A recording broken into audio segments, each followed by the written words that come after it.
Halo teman-teman, di sini kita akan membahas tentang Islam, globalisasi, dan pendidikan.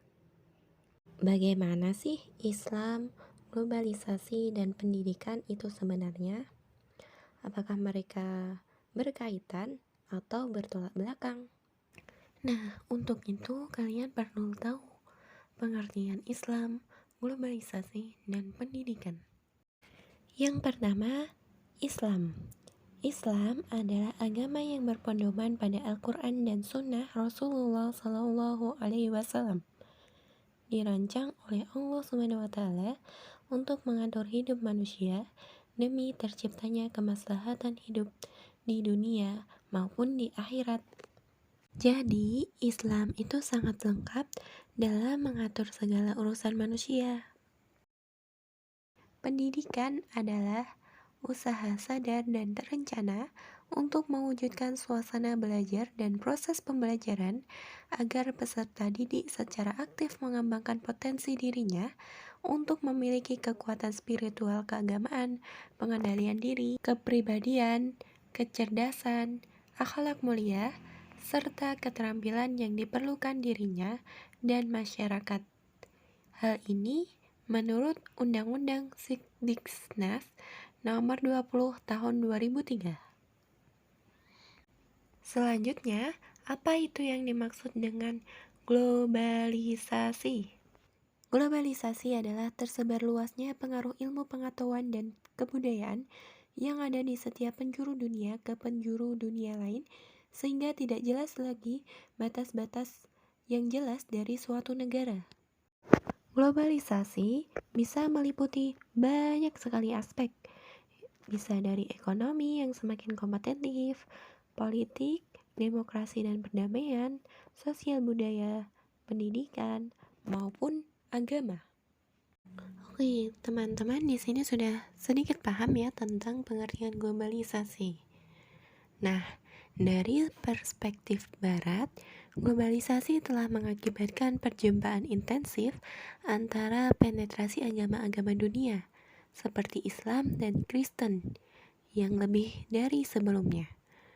Mereka bersaing dan menantang satu sama lain yang tersirat dalam atau akibat dari globalisasi, mengancam cara hidup umat Islam dan membuat umat Islam mempertahankan nilai-nilai dan sistem kepercayaan mereka. Makanya, di kalangan umat Islam ada perbedaan pandangan tentang apa itu globalisasi, dan dapat dibedakan sebagai berikut. Yang pertama, Islam terancam oleh globalisasi. 2. Islam terpinggirkan dari globalisasi. 3. Islam itu sendiri sebagai kekuatan globalisasi.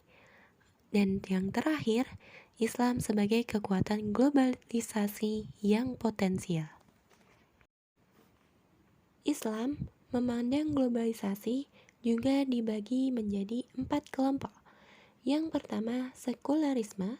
2. Tradisionalisme. 3. Fundamentalisme. 4. Modernisme. Yang pertama adalah kelompok sekularisme. Mereka memisahkan antara agama dan negara. Urusan agama dijalankan masing-masing dan urusan negara pun dilaksanakan masing-masing. Keduanya terpisahkan oleh hukum tersendiri. Kelompok yang kedua adalah kelompok tradisionalisme. Kelompok ini sudah mengikut sertakan urusan agama dalam urusan negara. Jadi, peran ulama itu sangat diperlukan dalam membangun suatu negara. Nah, kelompok tradisionalisme itu merujuk pada komunitas muslim yang menganut salah satu dari 4 mazhab. Nah, sayangnya sifatnya sangat tradisional itu sangat menutup dari globalisasi. Jadi, metode yang digunakan pun masih sangat-sangat sederhana. Kelompok yang ketiga adalah fundamentalisme. Kelompok ini sangat bersikeras untuk mengembalikan nilai fundamental agama berdasarkan Al-Quran dan Sunnah. Jadi, terkadang mereka terbesit untuk membangun negara tersendiri atau khilafah. Nah, Prinsip-prinsip globalisasi juga ditentang oleh mereka karena bertentangan dengan ajaran agama, karena menurut mereka nilai-nilai Barat itu nilai moralnya tidak sesuai dengan Al-Quran maupun Sunnah. Kelompok yang keempat adalah modernisme.